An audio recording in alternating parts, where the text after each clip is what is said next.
I've been blessed the last 15 years to travel around this country and help a lot of people with their horses.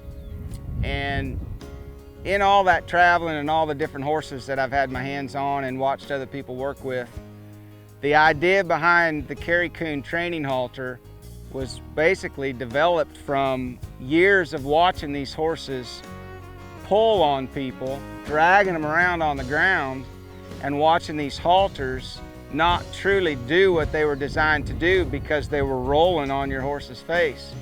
This concept of these halters rolling on my horse's face, this is one of our old halters. It's got a simple fyodor knot at the bottom, but you watch this halter having a solid knot down here.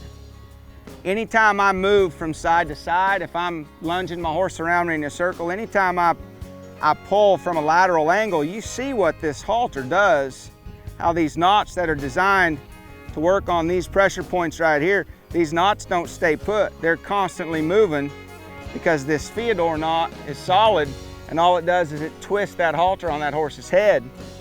Not to mention, as I'm picking up on my lead rope, it's giving my horse a pull from underneath his jaw that a lot of times encourages that horse to twist his head a little bit. So our goal with these halters is to teach our horse to twirl his head on the end of his neck.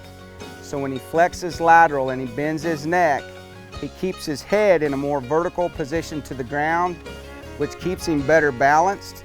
And you'll notice when you bring his nose back past the point of his shoulder, your horse tends to rotate his head more then because we've almost got him overbent. You know, I've watched these horses dragging these ladies around for years thinking, is there something I could do with that rope halter that would give them a little bit of an advantage? And I got to thinking, if I could give them more of a lateral pull from up the side of this halter without twisting the halter on that horse's head, I wonder what that would do. And that's when we decided to lose the solid fyodor knot and put a ring on there.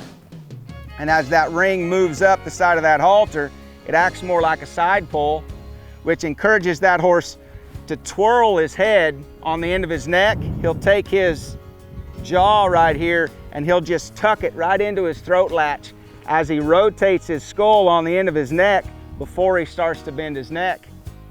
And what that would do is, man, it would allow those ladies that weren't so big showing up with these great big horses to have an advantage on that horse when he's trying to drag them off, because that lead rope had slid up, those rings had slid up the side of that halter and now engaged specifically these two outside knots in the exact spot where they were designed to work.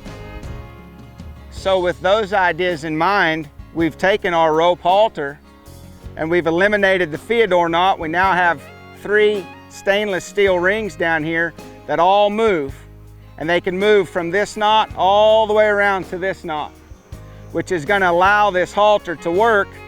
It's going to allow us to change our angle in which we're directing or pulling from in regards to where our horse is at, and not twist that halter, not cause our horse to feel like that pull is coming from underneath his jaw, causing him to maybe twist his head, but thinking more that concept of that side pull where that horse will follow that feel and lead with his nose.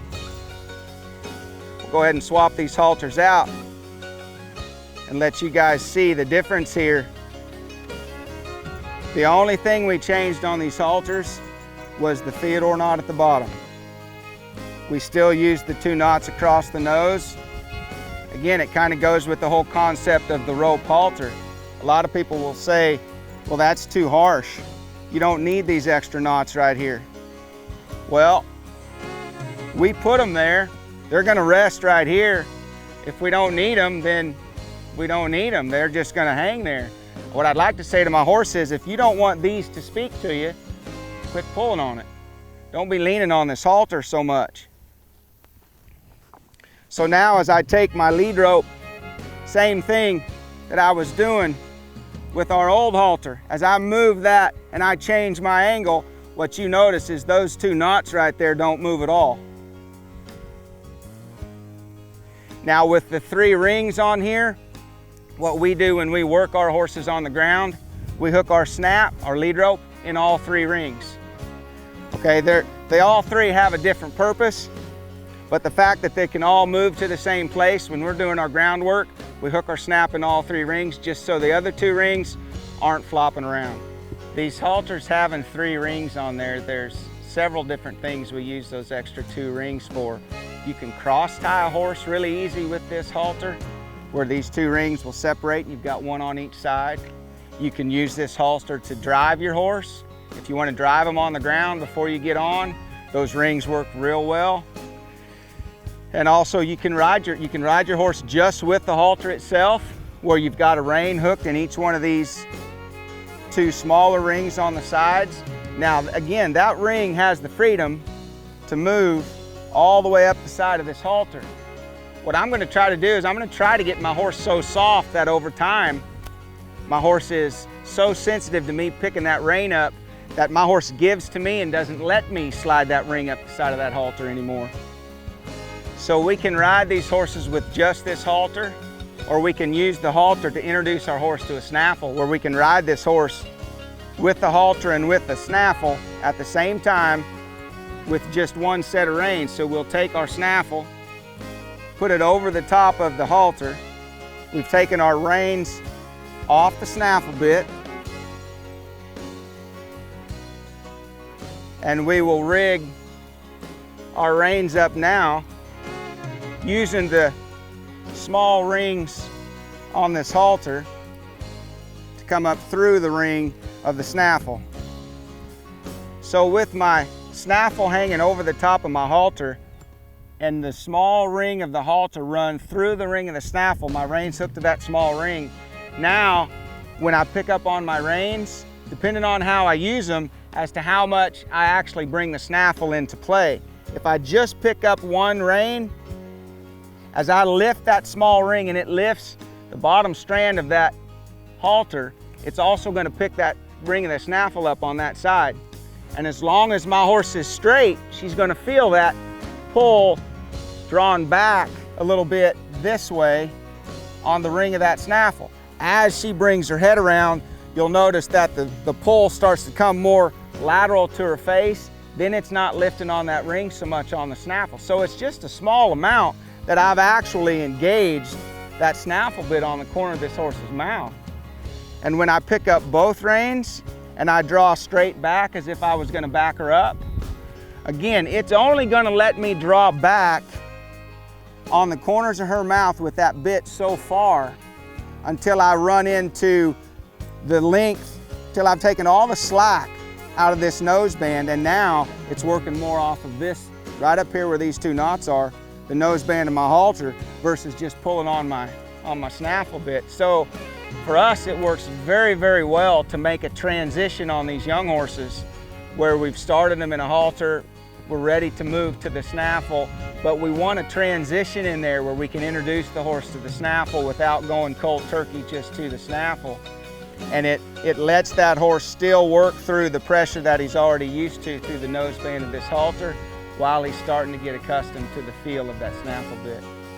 One more neat function to this halter is I can turn this halter completely inside out, and I can now make the left side of my horse my off side and the right side of my horse my on side, meaning I can now come over here and practice haltering my horse from this side.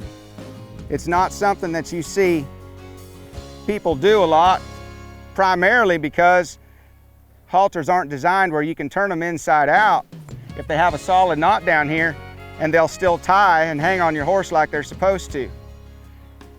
And this is something for us that comes in really important when we're dealing with horses that they've been handled so much on the left and not on the right. There's nothing in any rule book anywhere that says I have to halter my horse from the left side. So this halter gives me the freedom now to halter my horse from either side. So I want you guys to think about this concept. When I pick up on my reins, the first move that I want my horse to make is I want him to twirl his head on the end of his neck. I want him to tuck that jaw into his throat latch. I want him to roll more so I can see from one side to the other, so I can see the eye on that side more clearly. Okay, I need that horse to give me that move before he starts to bend his neck. A horse that's not soft in the beginning, that ring on my halter is going to slide up to the side before he follows that feel, okay? But as that ring moves up, it gives more of a pull from the side of his face, which is going to encourage that horse to turn loose of that joint right up there where his skull hangs on the end of his neck, and encourage that horse to soften up right there. As my horse gets softer, you'll notice that ring doesn't slide up as much. But if I think about how my snaffle works, I'm pulling from the sides of my horse's mouth, okay? My halter's gonna work a lot like my snaffle to give me that same feel. So we've got 7 different colors available in these halters. We've got the white with the blue tracer, we've got purple, tan, pink, blue, black, and brown. We also have 4 sizes. We have a colt size, we have a small size, a medium size, and a large size. Now the manner in which we label these halters, what size they are, if you look on these halters, as I hold this halter up, so the knot over here on my off side, right above that knot, you're gonna notice some thread sewn into this halter. The thread on this halter is yellow. Yellow indicates this is a large halter. Our medium size halter,